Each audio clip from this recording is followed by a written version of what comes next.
Hello, my name is Robert Henze, and today I want to talk to you a little bit about vascular wilt diseases in trees and woody shrubs. So, the reason I picked this topic is that vascular wilt diseases are one of the most common plant diseases out there. They're extremely deadly to trees, spread very easily. There are not many treatments available or cures, so having knowledge of this topic and knowing preventative actions you can take are important for making sure that you don't let this disease spread to other trees in your yard. And if you see something, you can take action. So, what are vascular wilt diseases? So, a true vascular wilt disease is any disease that can move through the xylem vessels of woody trees and shrubs. So, this can be bacterial, fungal, or a microorganism. They all have the same basic method of infection that I will discuss later, and almost 100% of the time, a tree infected with a vascular wilt disease will die, and there's nothing you can do about that. Alright, so question time. Knowing what we've learned about hardwoods and softwoods in class, can a conifer contract a true vascular wilt disease? That would be false, because conifers have tracheids and not vessels. So the thing about this, though, is pine trees do have a disease they can contract that we call pine wilt. It's caused by an invasion of pinewood nematodes and sawyer beetles. They reproduce in the tracheids and clog the vascular system to block water from reaching the leaves, so it will wilt in much the same way as the other trees I'll discuss later. But because this does not take place in vessels, it is not considered a true vascular wilt disease. Next, I want to talk about the method of infection and signs and symptoms of wilt diseases. So regardless of if it's a fungus, bacteria, or microorganism, wilt diseases cause a blockage in xylem vessels, either directly with their spores, by causing tyloses to form, or by destroying parenchyma cells. They also can take over parenchyma cells, causing rapid cell division, which can clog vessels as well. So the blockage prevents translocation of water throughout the tree, which obviously will cause the death of leaves and fruits. And without leaves, trees are unable to perform photosynthesis, so they will most likely die. Signs and symptoms include yellowing leaves, flaccid appearance of the leaves, discolored or darkened bark, and an overall sickly appearance. So the top image here, this is a picture of an oak tree with oak wilt disease, which I'm going to be talking about next. And as you can see, the leaves are discolored, they look sick. Down here you can see, actually this is a sassafras tree that's infected with something called the laurel wilt.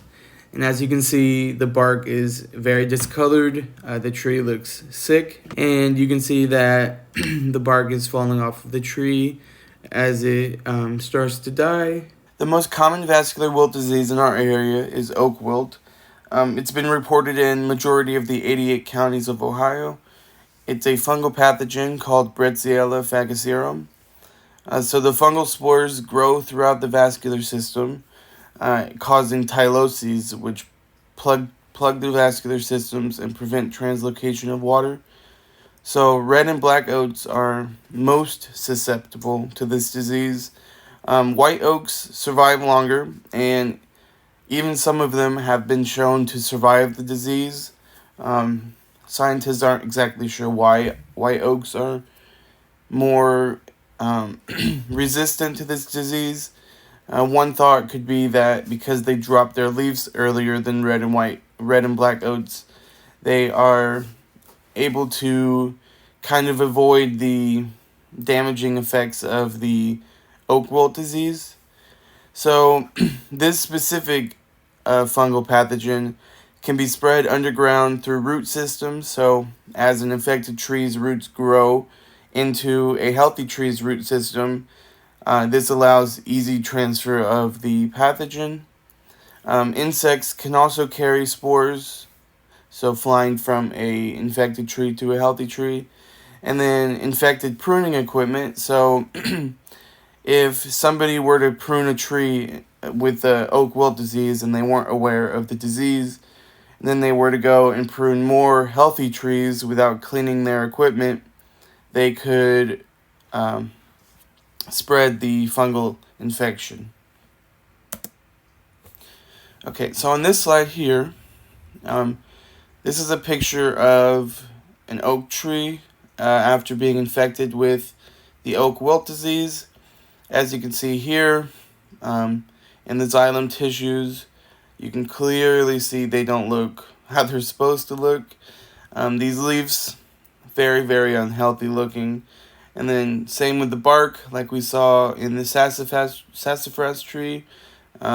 Very unhealthy looking. It almost looks like it's rotting. And this right here is actually a picture of the fungal pathogen itself. So the next vascular wilt disease that's common in this area is something called verticillium wilt. So this is also a fungal pathogen. It's called Verticillium dahliae. It's much, much more diverse than the oak wilt.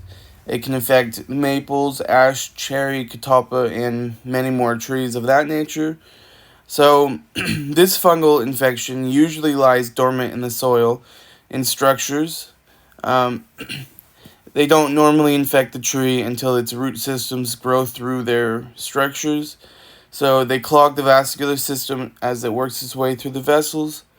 There's two versions of this fungus, though. There's a rapid killing version and a slow killing version. So the rapid killing version is thought to release a poison that damages a tree's immune system, which further declines its health and kills it faster. So on this slide here, right here, this is a picture of the Verticillium wilt fungus. And over on the right here is a maple tree that's been infected with Verticillium wilt. And as you can see, all of its xylem tissues are decaying and dark and discolored. All the common signs of a fungal disease. So why do vascular wilt diseases choose xylem vessels? So it seems odd that a pathogen would choose to live in non-living tissues, but wilt pathogens are specifically adapted to survive off of the trace amounts of nutrients that are found within the xylem vessels, which allows them to survive here and outcompete their competitors. So in the xylem tissues, you can find trace amounts of nitrogen and nitrate, calcium, all the things that a cell needs to survive. Some things that can't be found here are carbohydrates, which everything needs. So sometimes they'll invade neighboring cells or breach other cell walls to steal carbohydrates from the living cells. So what are some preventative measures you can take? So pretty much the biggest preventative measure is to always get into the habit of cleaning your tree equipment before and after each use. Even if you have never seen an infected tree in your life, or if you rarely do any tree maintenance, getting into the habit of cleaning any type of equipment that you use to cut things can prevent the spread of disease and viruses. So another thing you can do is remove any trees thought to contain the vascular wilt diseases. When you need to remove them, you have to remove the entire tree and the entire root system, because anything left behind can still risk infection of other things that grow close to it. Another possible preventative measure is to remove an infected branch. In very, very rare cases, this can save your tree, but it's unlikely that the fungus is contained to a single branch. Treatments. Okay, so no chemical treatment exists, sadly, for any type of vascular wilt disease of woody plants. The only known treatment is to control and contain. So like I said, removing trees that you see are infected, preventing them from spreading to healthy trees. Scientists are consistently doing research to try to find different fungicides and things like that that can treat vascular wilt diseases, but as of now, there's no treatment plan that works, or at least no treatment plan that works 100%. So overall, vascular wilt diseases are extremely deadly and should be taken seriously. Um, if you notice signs of oak wilt or any other vascular wilt diseases, if you aren't super educated yourself, you can always contact a professional arborist to confirm your suspicions. And then, if you do find out that your tree is infected with any kind of contagious pathogen, promptly remove the tree from your yard, including its root system, to ensure that you don't spread it to your neighboring trees. Because the last thing you want is to lose every tree in your yard. Um, so, really, just it's important to remember that contagious pathogen diseases of any kind should be taken seriously because these things can spread like wildfires, literally. So, ensuring that you know how to handle a situation like this is an important step in making sure we keep our trees healthy and your neighbor's trees healthy. So, thank you for taking the time to listen to this.